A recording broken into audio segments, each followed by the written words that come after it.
नमस्कार, मैं हूं अर्पिता आर्य। आप देख रहे हैं डिबेट का नंबर 1 शो दंगल। 2024 के चुनाव में मोदी की गारंटी की गूंज के बीच आरजेडी ने बिहार की जनता को 24 वचन दिए हैं। अपने परिवर्तन पत्र या यूं कहें कि मैनिफेस्टो को जारी करते हुए तेजस्वी यादव ने सबसे बड़ा वादा कर दिया।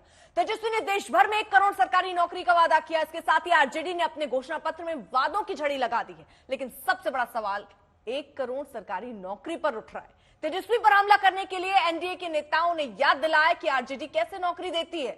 वहीं जेडीयू तंज कसते हुए कह रही है कि जो पार्टी सिर्फ 23 सीटों पर बिहार में चुनाव लड़ रही हो वो देश का एजेंडा तय कर रही है। अब ऐसे में सबसे बड़ा सवाल कि आरजेडी ने जो वचन दिया उसके कोई मायने है भी या नहीं। क्या लोकसभा में शून्य से शिखर तक पहुंचने के लिए आरजेडी ने वादों की एक गठरी खोल दी है? क्या तेजस्वी के नौकरी वाले वादे से एनडीए में खलबली है? क्या पार्टियों के घोषणा पत्र पर जनता को यकीन होता है? आज ऐसे ही सवालों पर होगी बड़ी बहस, लेकिन सबसे पहले देखिए ये खास रिपोर्ट।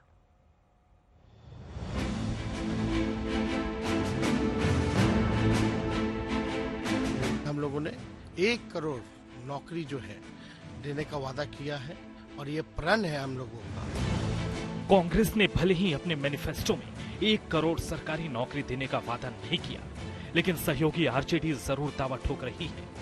2024 के लिए 24 वचन वाले घोषणा पत्र जारी करते हुए तेजस्वी यादव ने 1 करोड़ सरकारी नौकरी देने के वादों के साथ कई और वादों की झड़ी लगा दी। आने वाला रक्षाबंधन है, गरीब परिवार की बहनों को हम लोग प्रत्येक 1 वर्ष में 1 लाख रुपए का सहायता हम लोग देने का काम करेंगे। जो रक्षाबंधन आएगा उसी दिन से हमारी बहनों को जो गरीब परिवार में है हर 1 साल 1 लाख रुपए का हम लोग जो है सहायता देंगे। 500 रुपए में गैस सिलेंडर का भाव जो है कर दिया जाएगा। आज जो है 1200-1500 मिल रहा है। अगर हम लोगों की सरकार बनेगी तो इसको महंगाई जो चरम सीमा पर है, महंगाई को कम करने के 500 रुपए में गैस सिलेंडर जो है उस चीज को हम लोग कर देंगे। पुरानी पेंशन योजना ओपीएस को हम लोग लागू करेंगे और सबसे महत्वपूर्ण बिहार को विशेष राज्य का दर्जा हम लोग दिलाएंगे। 2019 के लोकसभा चुनाव में आरजेडी के खाते में एक भी सीट नहीं आई थी, लेकिन तब से अब तक गंगा, गंडक, कोसी, घाघरा, सोन में बहुत पानी बह चुका है। तेजस्वी के हौसले बुलंद हैं, लेकिन उनके हौसले को बीजेपी ये बोलकर पंचर कर दे रही है कि ये टुकड़े टुकड़े गैंग का अलायंस है और इनका घोषणा पत्र भी टुकड़ों में आ रहा है। लालू प्रसाद यादव जी, तेजस्वी जी अपना घोषणा पत्र लेकर आ जाते हैं। अरे टुकड़ों टुकड़ों में घोषणा पत्र आ रहा है, ये कैसा गठबंधन है? ये तो टुकड़े टुकड़े गैंग का गठबंधन है। ये टुकड़े टुकड़े गैंग है। पहले कांग्रेस में टुकड़े टुकड़े गैंग आई, अब गठबंधन के टुकड़े टुकड़े गैंग में टुकड़े टुकड़े ने गठबंधन बनाया। अब टुकड़ों टुकड़ों में इनका घोषणा पत्र आ रहा है। दरअसल कांग्रेस ने अपना मैनिफेस्टो 5 अप्रैल को जारी किया था। समाजवादी पार्टी ने 10 अप्रैल को मैनिफेस्टो जारी किया। वहीं डीएमके ने 20 मार्च को ही मैनिफेस्टो जारी कर दिया था। यानी भले ही ये सब पार्टियां इंडिया अलायंस के तहत लोकसभा चुनाव लड़ रही हैं, लेकिन सबके अपने अपने एजेंडे हैं। आरजेडी की नजर बिहार पर है, इसलिए आरजेडी ने वोटरों को रिझाने के लिए अपने घोषणा पत्र को उसी के हिसाब से तैयार किया है। आरजेडी ने अपने घोषणा पत्र में 24 वचन दिए हैं।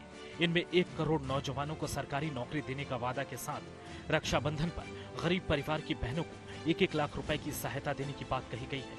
वहीं गैस सिलेंडर का दाम 500 रुपए फिक्स करने का दावा किया गया है। आरजेडी ने पुरानी पेंशन योजना को भी लागू करने का जिक्र किया है। बिहार को विशेष राज्य का दर्जा दिलाने को भी प्रमुखता से शामिल किया गया है।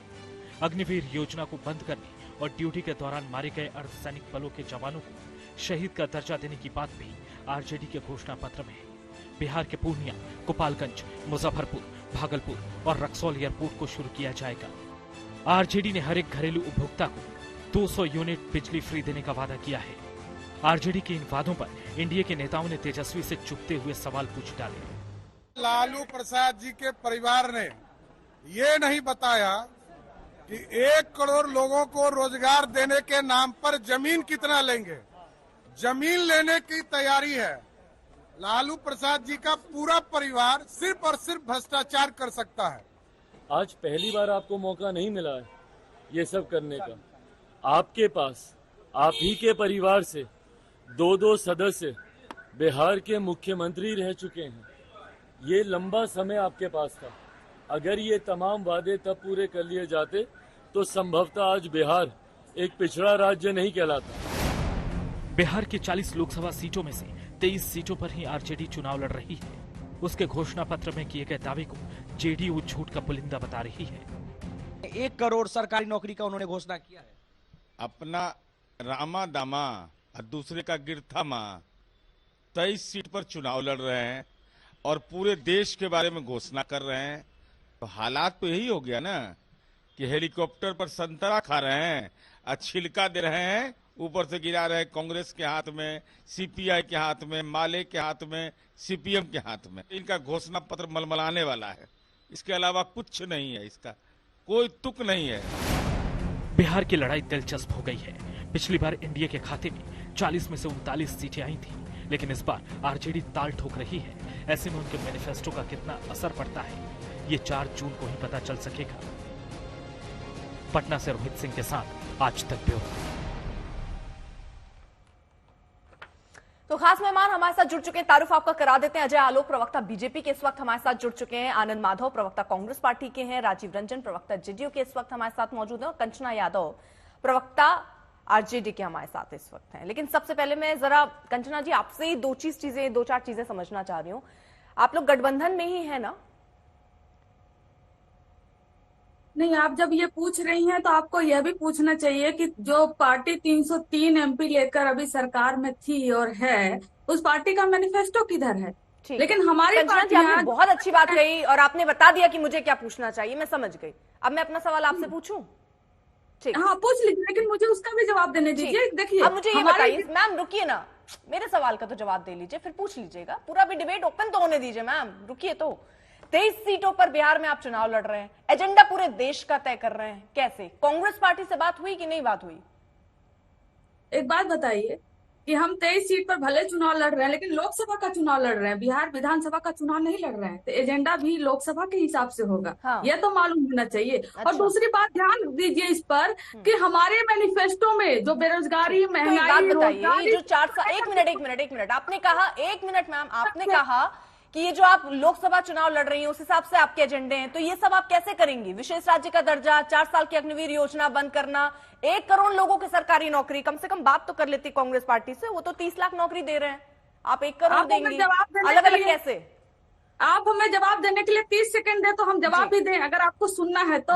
कांग्रेस पार्टी ने कहा है कि 30 लाख को जो नौकरी देगी, सरकारी नौकरी, जो पहले से रिक्त पद खाली है उसको पहले पूर्ण करेगी। लेकिन उसके बाद भी तो कुछ विजन है हमारा, और उसके बाद का जो विजन है वो न्यू रिक्तियां जो है, न्यू पद जो सृजन करने के लिए है। जैसे अलग अलग जो सेक्टर है हमारे देश में, और सबसे बड़ा रेलवे सेक्टर है। ये भी कहा गया कि रेलवे में जो जॉब्स है हम उसको दुगना करेंगे, और जो प्राइवेटाइज कर रहे हैं ये रेलवे को और उसमें संविदा पे नौकरी दे रहे हैं उसको हम खत्म करेंगे, प्राइवेट निजीकरण को रोकेंगे और उस पर सरकारी नौकरियां देंगे। ऐसे हमारे ही देश में जो आर्मी से है, जो नेवी है, जो एयरफोर्स है, उसमें 8 लाख से ज्यादा पद खाली पड़े हुए हैं। तो उन पदों को, सारे पदों को भरा जाएगा। और जब नए हेल्थ सेक्टर में नया जब विस्तार होगा और एजुकेशन सेक्टर में विस्तार होगा तो डेफिनेटली जो है वो जॉब, न्यू जॉब का क्रिएशन भी होगा। तो इसका ये मतलब नहीं है कि जो पहले से सीट खाली है उसी को भरकर हम लोग बैठ जाए। आगे क्या करना है इस मैनिफेस्टो में वो विजन भी दिखाई देता है। और कांग्रेस, बताइए ना लालू जी, 10 साल तो थे यूपीए सरकार में, तो विशेष राज्य दर्जा क्यों नहीं दिलवा दिए आप? आपका सवाल मैं सुनी नहीं। यूपीए गवर्नमेंट में लालू थे ना, उस समय क्यों विशेष राज्य का दर्जा नहीं हुआ? तो इसका ये मतलब आप कह दे कि क्यों नहीं कि 1991 में ही हो गया, क्यों नहीं उसके बाद के सरकारों में हो गया, ये कोई सवाल नहीं है। सवाल ये है कि 10 साल से ये प्रधानमंत्री नरेंद्र मोदी जी ने वादा किया था, ये वादा प्रधानमंत्री। चलिए, ये मुझे एक और चीज बता दीजिए, फिर मैं और मेहमानों के पास जाऊं। मुझे एक चीज समझा दीजिए, गठबंधन में ऐसा क्यों है कि कांग्रेस पार्टी अपना घोषणा पत्र ला रही है, आरजेडी अपना घोषणा पत्र ला रही है, डीएमके अपना, समाजवादी पार्टी अपना? यहाँ सबका अपना अपना क्यों चल रहा है? और अगर अपना अपना चल रहा है तो हम साथ हैं का नारा कैसे? सबके मैनिफेस्टो में कुछ अलग तो नहीं है। सबके मैनिफेस्टो में वही रोजगार देने के लिए, सबके मैनिफेस्टो में महंगाई कम करने के लिए, जब सब कुछ सेम है तो एक ही घोषणा पत्र क्यों नहीं आ जाता मैम?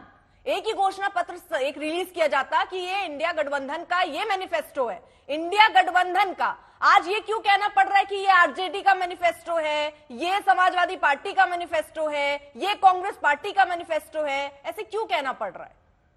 क्या हमारे मैनिफेस्टो में, हमारे विजन में कुछ अलग है? 30 लाख कांग्रेस ने कहा, कह रही हूं ना, ठीक है सेम है, चलिए मान लिया सेम है, तो फिर एक ही क्यों नहीं आ रहा? इसमें आरजेडी अलग से घोषणा पत्र क्यों नहीं ला रही? क्यों लाया आरजेडी की तरफ से ये अलग से घोषणा पत्र क्यों लाया गया मैम, जब सब कुछ सेम है? मैं आपको क्या करूं कि एनडीए के घटक दल में क्यों नहीं को अपना करना है? क्यों वो बाहर से छोटी छोटी बात कर रखा है? उनका भी विजन होगा। क्या चाहते हैं कि एनडीए के घटक दल, लेकिन विपक्ष में ये तो है कि अगर बिहार को कुछ स्पेशल जरूरत है, जैसे बिहार को विशेष राज्य का दर्जा चाहिए, तो बंगाल से तो आएगा नहीं, उत्तर प्रदेश से तो आएगा नहीं, वो आरजेडी उठाएगी, कांग्रेस उठाएगी, माया वहां से घोषणा पत्र से आएगा। तो हर राज्य का कुछ स्पेशल जरूरतें हैं मैम, यह भी आपको सोचना पड़ेगा। और ये पब्लिक समझ रही है, जनता समझ रही है, जनता समझ रही है, ये बात आपने एकदम सही कहा, जनता समझ रही है, जनता समझ रही है। जरा मैं आनंद माधव जी से बात कर लूं। आनंद माधव जी, ये घोषणा तो चली तेजस्वी ने कर दी, पूरा तो आप सबको मिलकर करना होगा, कैसे?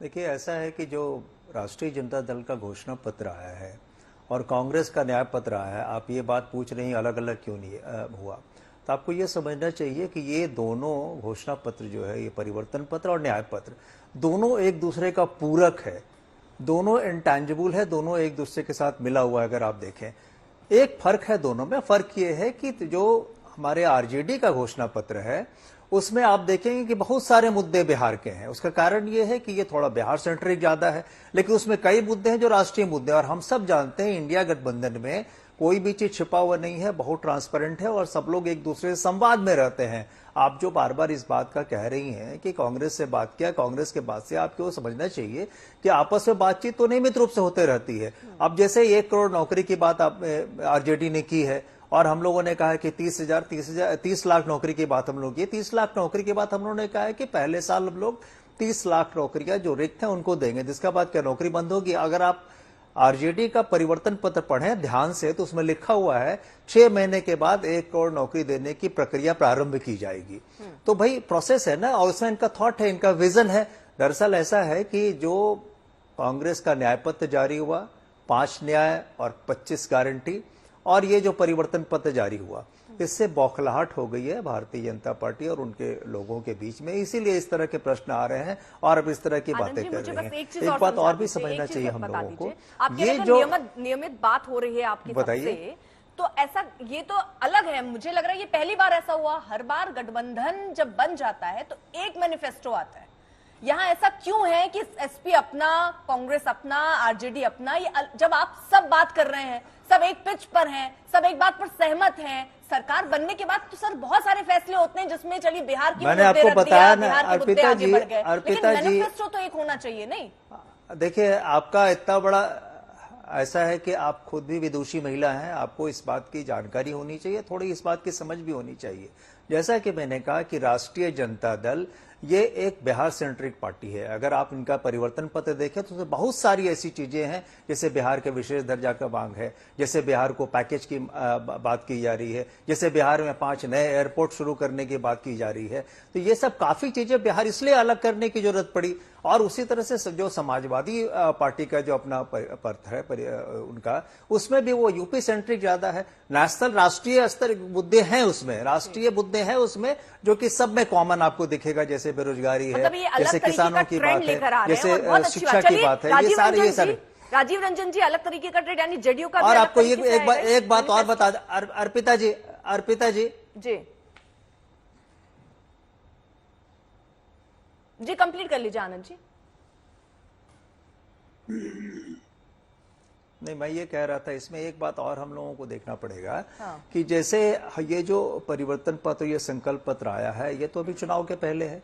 जब हमारी सरकार बनेगी 2024 4 जून के बाद, तो हम लोग एक कॉमन मिनिमम प्रोग्राम बनाएंगे और उसके बाद उसमें इम्प्लीमेंट जो इसी मैनिफेस्टो में चीजें आई हैं उससे प्रायोरिटाइज करेंगे और उससे चीजों को लेके आगे बढ़ेंगे। ठीक है, यानी जितनी बातें तेजस्वी ने कही हैं वो सब आप लोग मिलके करेंगे आगे, है ना?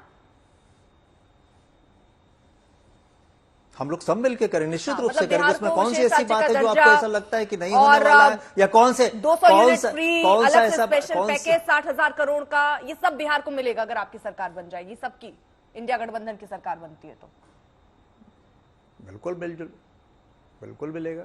ठीक है, राजीव रंजन जी।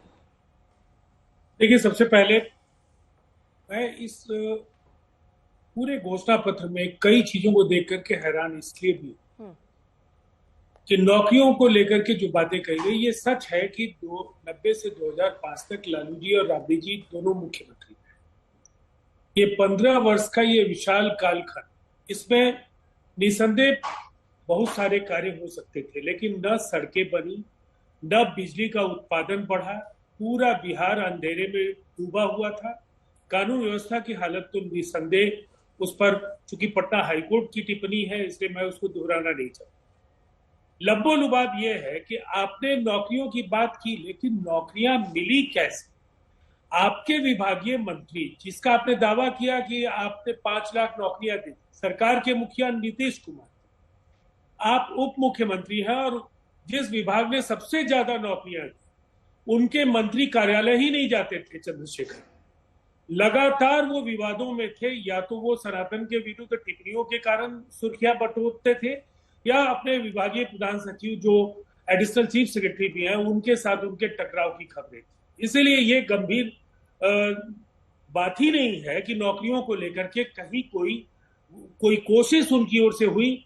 नीतीश कुमार जी की एक शैली है, जो कुछ उन्होंने कहा उसको तो किया ही, जो कुछ नहीं भी किया राज्य के सीमित संसाधनों में उसको हासिल करने का काम किया। अब स्पेशल कैटेगरी स्टेटस का सवाल, पूरे बिहार में एक, मैं कहूंगा जिले से लेकर के राज्य स्तर तक और बाद में रामलीला मैदान में विशेष राज्य के दर्जा को लेकर के पार्टी ने कार्यक्रम आयोजित किए।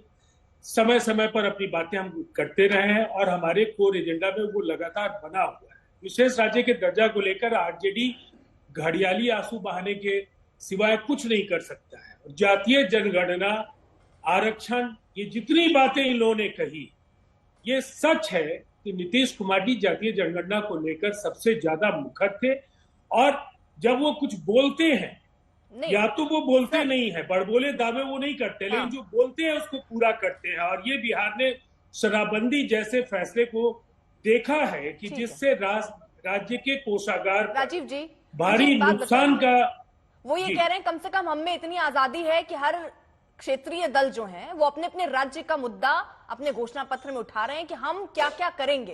क्या नीतीश बाबू भी ऐसा करेंगे? देखिए, एक बात मैं पहले एक बात कह दूं, कितना विरोधाभासी है। अब इसको जिस तरीके से ढकने की कोशिश आनंद माधव जी ने की, शालीन वक्ता है, उन्होंने अपनी बातें की, लेकिन ओपीएस पर, ओल्ड पेंशन स्कीम पर कांग्रेस का मैनिफेस्टो मौन है। इन्होंने ओपीएस की बात कही। दूसरी तरफ नौकरियों को लेकर वो 30 लाख नौकरियां कहते हैं, ये 1 करोड़ नौकरियों की बात करते हैं, और इनके जो चुनाव लड़ने वाले उम्मीदवार हैं वो 23 उम्मीदवार हैं। तो मुझे ऐसा लगता है बड़बोले दावे और घोषणाओं के बल पर आप दीवार पर लिखी हुई इबारत आप पढ़ नहीं पा रहे हैं। बिहार की जनता ने मन बना लिया है, यहाँ 40 की 40 सीटें यहाँ राष्ट्रीय जनतांत्रिक गठबंधन को जनता आशीर्वाद के तौर पर देने जा रही है, इसीलिए यहाँ दाल नहीं है। जहां तक हम लोगों का सवाल है, देखिए, वो जब भी जो कुछ भी हम लोगों की ओर से होगा वो आपस में परस्पर संवाद के जरिए जो राष्ट्रीय जनतांत्रिक गठबंधन का नेतृत्व है वहां से बातचीत करने के बाद जो चीजें सामने होंगी वो साझा की जाए। ठीक है। अजय आलोक जी, कल तो देखिए घोषणा पत्र भी आ रहा है बीजेपी का, सबका अलग अलग आ रहा है, सबका साथ आ रहा है।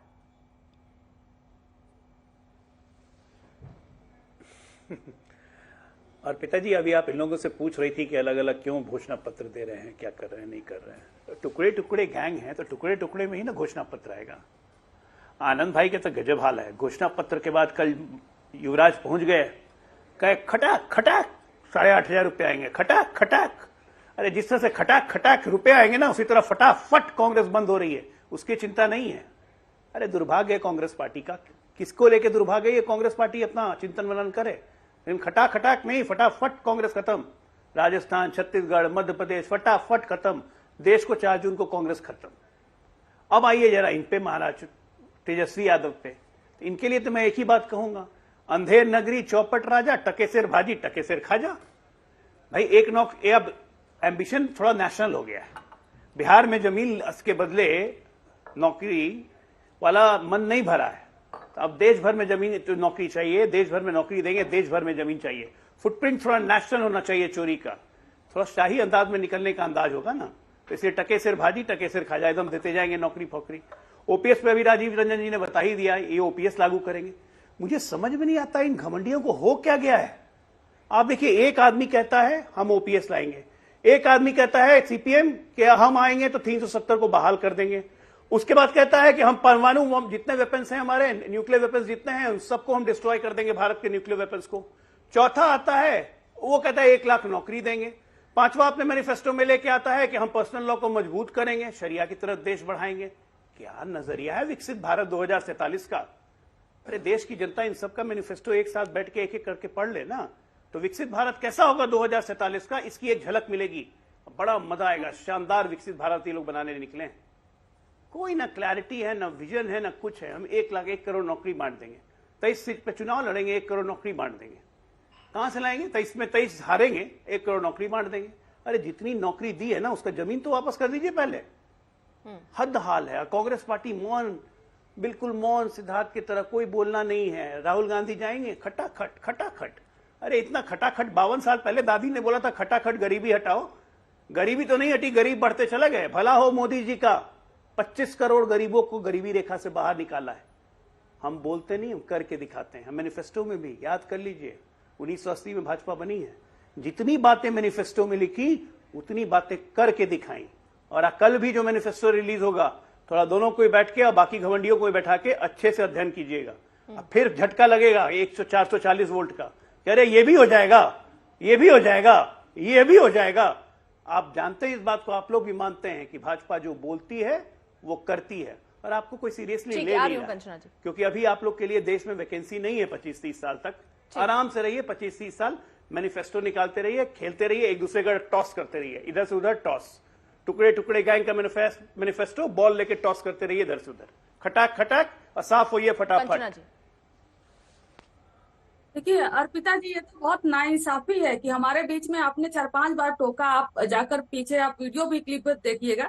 अजय आलोक जी बोले, राज किसका आया है? बोला नहीं, सब कल बीजेपी का घोषणा पत्र आएगा, डिबेट जब चलेगी तो मैम उसमें सुन लीजिएगा। आप ऐसी बात करती हैं। चलिए, या राजीव रंजन जी बहुत सीनियर हैं, लेकिन उन्हें सबने सिर्फ क्रिटिसाइज किया, क्रिटिसाइज भी ढंग से नहीं किया, सिर्फ गाली दे रहे हैं ये इंडिया की मैनिफेस्टो को या आरजेडी के मैनिफेस्टो को अलग अलग तरीके से, लेकिन अपने बारे में तो एक शब्द नहीं बोल रहे हैं। 20 से ज्यादा रैलियां प्रधानमंत्री नरेंद्र मोदी जी कर चुके हैं अब तक, जब से चुनाव की घोषणा हुई है। एक भी में अगर आप उसकी समीक्षा करेंगी, एक भी शब्द उन्होंने महंगाई और बेरोजगारी पर नहीं बोला है। मैंने पूरा उनका सारा का सारा उनका भाषण और सुना, लेकिन एक भी शब्द नहीं बोला। फिर भी ये कहते हैं क्या, ये मछली खाते हुए वीडियो देख लेंगे ये तो इनका सनातन धर्म इनको खतरे में दिखाई देने लगेगा, इनको धर्म ही खतरे में दिखाई देने लगेगा। ये मछली पर बात करेंगे, संतरे पर बात करेंगे, लेकिन बेरोजगारी और महंगाई पर नहीं बात करेंगे। और ये बताइए ना, जब 2 करोड़ नौकरी जब प्रधानमंत्री नरेंद्र मोदी जी कहे थे देने के लिए, तो कैसे देते हो? आज तक इनका मुंह उस पर क्यों नहीं खुलता है? ये अपने पूरे पिछले जो वादों को दिखाए, इन्होंने जो वादा किया था किया या नहीं किया, लेकिन गाली ये तुरंत आ जाएंगे। ये दिखाता है कि बौखलाए हुए हैं, घबराए हुए हैं। 40 में 40 इनके पास कोई मुद्दा नहीं है, कोई भी मुद्दा नहीं है इनके पास। ठीक है, रुकिए, 2 चीजें मुझे अभी काउंटर आपसे पूछना है। एक तरफ आप ये कह रही हैं कि संतरा और मछली पर ये बोलने लग जाते हैं, बेरोजगारी और महंगाई पर नहीं बोलते हैं। मछली और संतरा कौन खा रहा था? क्या वहां पर तेजस्वी या मुकेश सहनी ने महंगाई या बेरोजगारी की बात की? सुनाई दिया था आपको? मुझे तो नहीं सुनाई दिया। जब से चुनाव प्रचार शुरू हुआ है, हर रोज तेजस्वी जी अपने जनसभा में महंगाई और बेरोजगारी पर बोल रहे हैं, और हर रोज 3-4 ट्वीट्स आ जाते हैं उनके सोशल मीडिया। अरे हेलीकॉप्टर में बैठ के तो संतरे और मछली खा रहे हैं ना, वहां पर महंगाई बेरोजगारी का मुद्दा क्यों नहीं दे रहे? और क्यों IQ टेस्ट कर रहे हैं क्यों नवरात्र के दिन इसको वीडियो पोस्ट किया जाता है और कहते हैं आईक्यू टेस्ट कर रहे हैं? खाते हुए पोस्ट कर दिया तो उसको इन्होंने मुद्दा बना लिया, लेकिन बेरोजगारी महंगाई को उन्होंने मुद्दा नहीं बनाया। ये दिखाता है कि इनके पास कोई मुद्दा नहीं है। हेलीकॉप्टर पे बैठ के बेरोजगारी महंगाई पर क्यों नहीं बात की तेजस्वी और मुकेश सहनी ने? मुझे ये बताइए ना, मछली और संतरे पर क्यों बात की?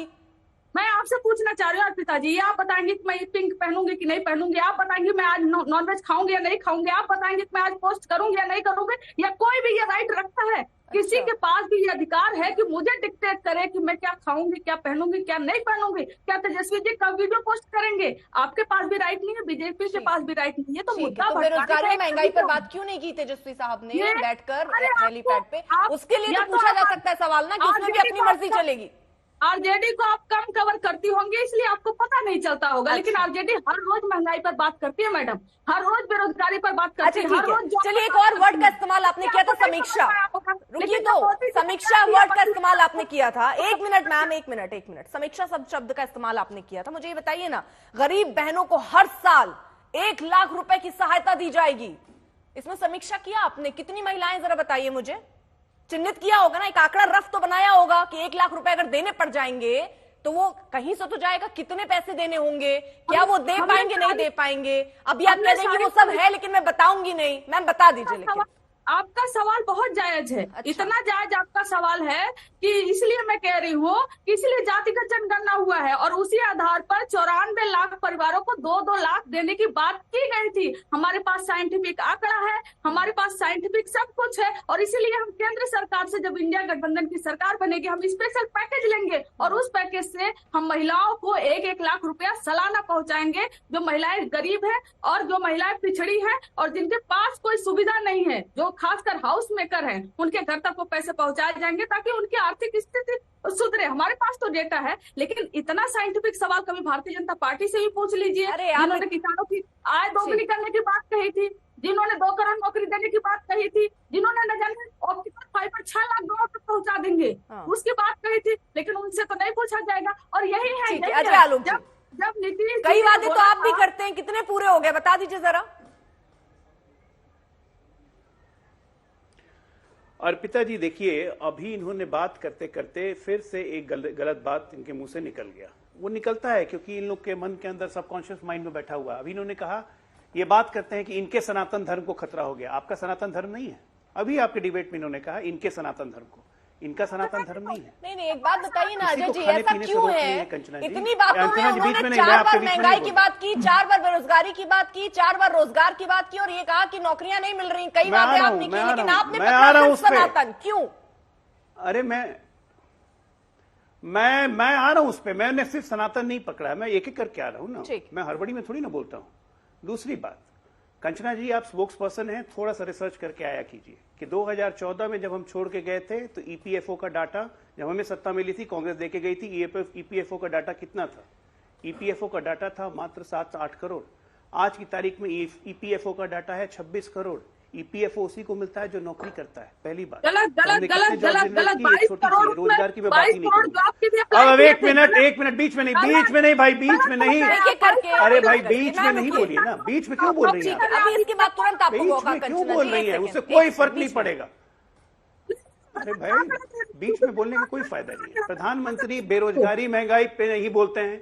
ये बहुत रैली में प्रधानमंत्री का भाषण सुन चुकी हैं मैडम। प्रधानमंत्री का 2 इंटरव्यू आ चुका है, एक मैगजीन को, एक साउथ की न्यूज़पेपर को और एक मैगजीन को, जिसमें उन्होंने बकायदा डाटा देते हुए कहा कि महंगाई सबसे अच्छी तरह से नियंत्रण में। 2.6 ग्लोबल अभी इंडेक्स है हमारा महंगाई का।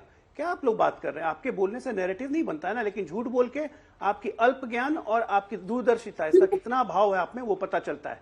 8वीं फेल है तेजस्वी, 8वीं फेल है ना, 9वीं भी पास नहीं है। 1 करोड़ नौकरी देने की बात करते हैं जस्ट बिकॉज जातीय संघर्ष और सांप्रदायिक संघर्ष करके एक राजनीतिक भारतीय लोकतंत्र में अपनी जगह बना ली, तो उसके कारण कुछ भी बोलेंगे उसको आप डिफेंड कीजिएगा, निर्लज होकर डिफेंड कीजिएगा उसको। मतलब आप सोचिए कि क्या क्या चीजें।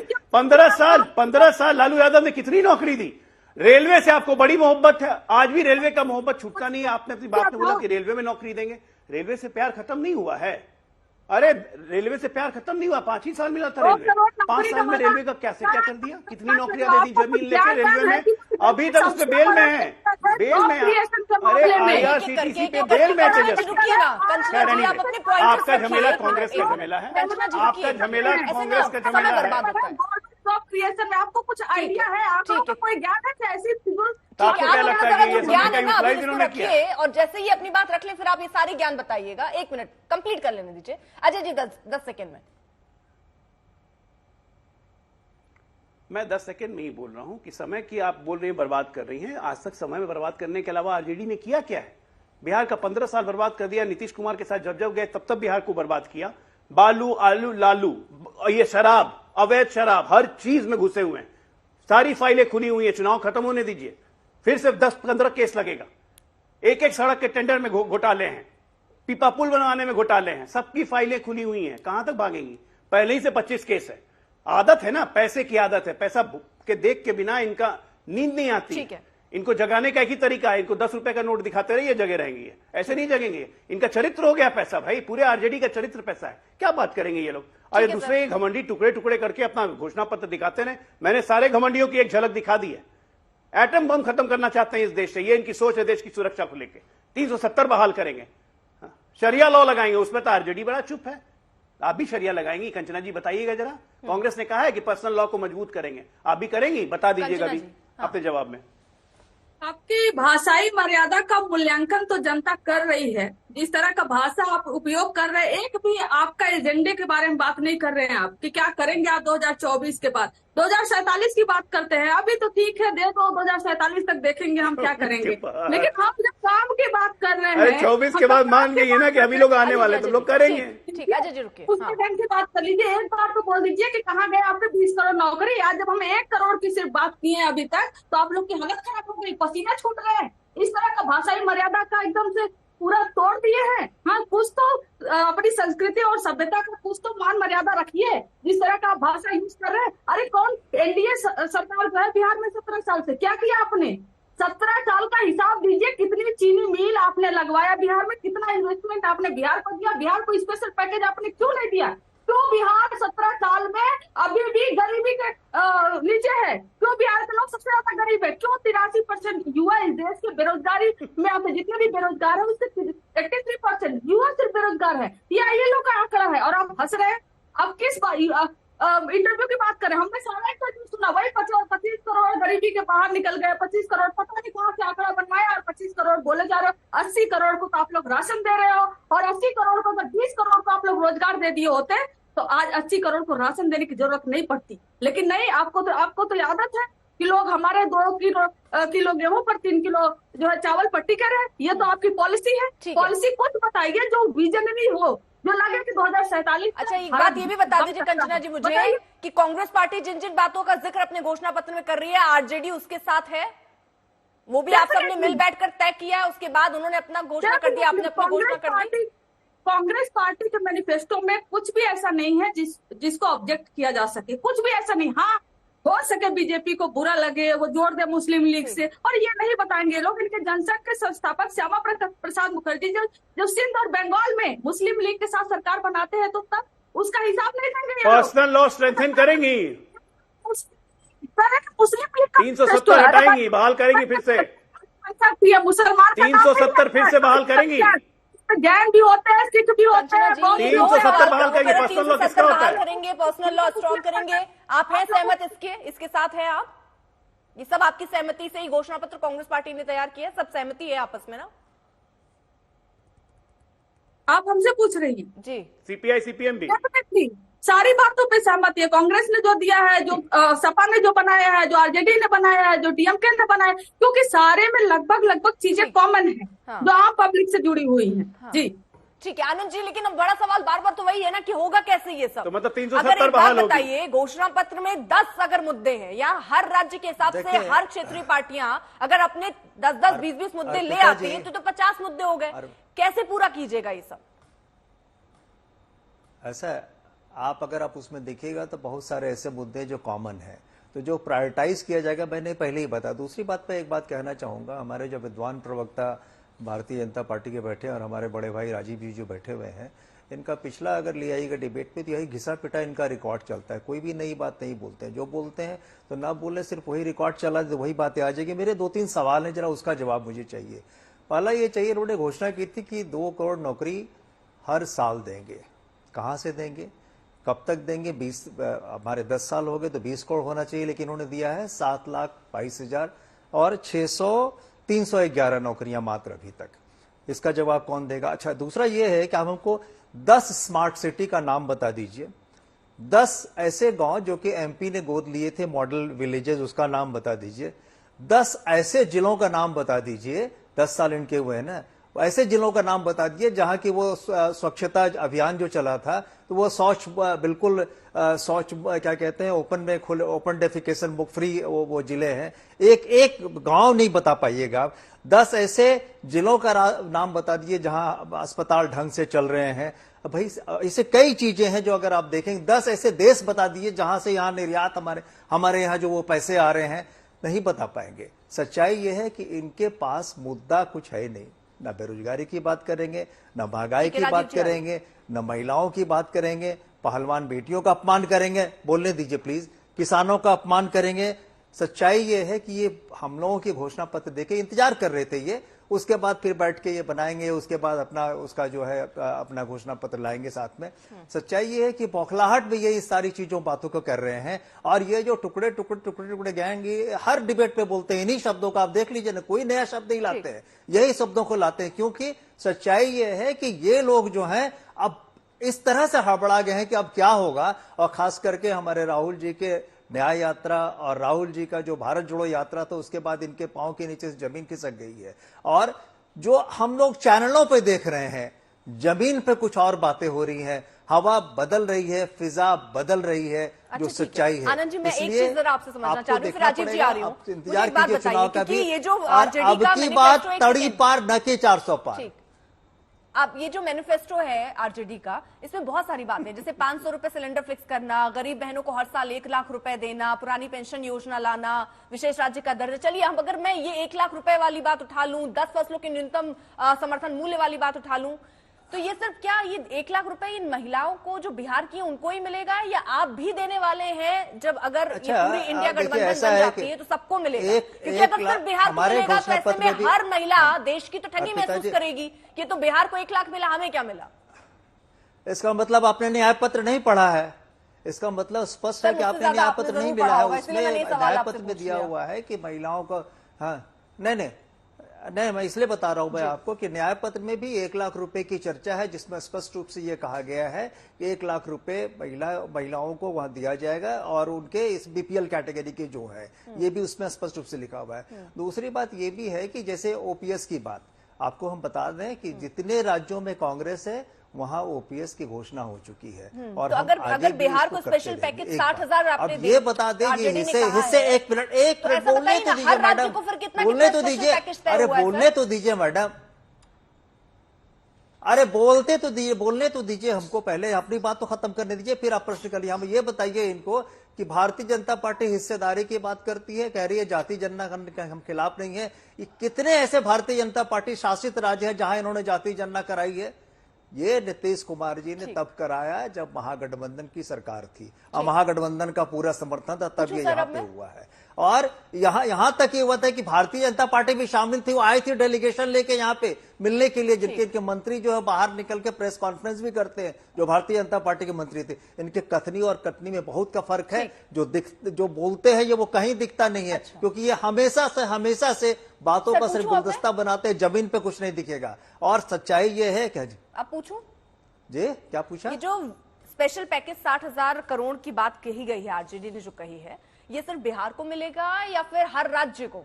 स्पेशल पैकेज पे हमको याद है, देखिए ऐसा है कि ये बिहार की मांग है, और बिहार पिछड़ा राज्य है, हम और आप सब जानते हैं। हाँ। तो निश्चित रूप से एक बात और ही बता दी यहाँ पे, मतलब बाकी बिहार में अभी तो नेहरू इंजन की सरकार है, नीतीश जी का जैसे राजीव रंजन, राज्य डिपेंड करेगा ना, राज्यों की आर्थिक स्थिति क्या उस हिसाब से मिलेगा। नीतीश जी ये जो स्पेशल पैकेज की मांगे शुरू से कहते चले आ रहे, उन्होंने यहां तक कहा था जो स्पेशल पैकेज देगा हम उसके साथ है, लेकिन क्या हंस रहे, सच्चाई ये है कि डबल इंजन की सरकार होने के बावजूद प्रधानमंत्री और मुख्यमंत्री एक मंच से होते हैं, एक मंच से ही मुख्यमंत्री ये बोलते हैं कि पटना यूनिवर्सिटी को, अरे सुन लीजिए ना, सुन लीजिए ना, सुन लीजिए ना, अरे बात ही नहीं सुनते हैं आप, बोलने नहीं देती, जब बात मेरी बात को तो जमीन पे गिरने नहीं देती है। भाई प्रधानमंत्री और मुख्यमंत्री एक ही मंच पे थे और उस मंच से माननीय मुख्यमंत्री बिहार के उन्होंने ये पूछा, उन्होंने ये कहा कि भाई पटना यूनिवर्सिटी को सेंट्रल यूनिवर्सिटी उस पर भी इनकार कर दिया उन्होंने, वो भी नहीं किया। और स्पेशल पैकेज की बात इन्होंने बिहार की प्रधानमंत्री अब जवाब भी सुनने की आदत डालिए ना, जवाब भी सुन लीजिए। 70 लाख। देखिए सबसे पहली बात तो ये, जब आया नीतीश कुमार जी सत्ता में 2005 में यूपीए की सरकार थी, 2014 तक यूपीए की सरकार थी। इन 9 वर्षों में नीतीश कुमार जी के शासन के 9 वर्ष डबल इंजन नहीं था। ये कांग्रेस की सरकार थी जो स्पेशल कैटेगरी स्टेटस का सवाल हो या स्पेशल पैकेज का सवाल हो, स्पेशल पैकेज और स्पेशल कैटेगरी स्टेटस तो छोड़ दीजिए, अकेले फ्रेट इक्वलाइजेशन पॉलिसी जब 50s में आया और 92-93 में जब वो खत्म किया गया, इस बीच बिहार को 2 लाख करोड़ रुपए का चपत लग चुका था। और वो कांग्रेस पार्टी की जो बिहार विरोधी मानसिकता थी उसकी वजह से बिहार के सेस और रॉयल्टी को लेकर के, बिहार के हर 5 ईयर प्लान में जो पर कैपिटा जो डेवलपमेंट का इन्वेस्टमेंट है उनको लेकर के जो इनके दोहरे मानक हैं, उसके सवाल पर जो बैंकों के क्रेडिट डिपॉजिट रेशियो को लेकर नीतीश कुमार जी लगातार कांग्रेस की सरकार में अपनी बात रखते रहे। स्पेशल कैटेगरी स्टेटस में इन्होंने फाइनली मना किया रघुराम राजन कमेटी के जरिए कि वो संभव नहीं है। और मैं एक बात आपको कहना चाहूंगा, इन बातों को करने का आपके पास अवसर था, एक व्हाइट पेपर जारी कर दीजिए ना कि आप सत्ता में 50 साल रहे हैं, नौकरियों के सवाल पर, महंगाई के सवाल और जो इस देश में गैर बराबरी है राज्यों के बीच, उस पर आपने क्या किया, इसका जवाब जनता को दे दीजिए। देखिए कांग्रेस दरअसल इसीलिए अगर मैं कहूंगा कि लगातार पतन की अतल गहराइयों में आप गए हैं, केवल इसलिए कि आपने जनता की पीड़ा, उसकी वेदना को नहीं समझा। गरीब राज्यों को आपने बराबर कमतर आंकने का काम किया, सहयोगी दलों को आपने कभी भी बराबर। राजीव जी आप भी तो बीजेपी के साथ थे, क्या हो गया विशेष राज्य दर्जा को?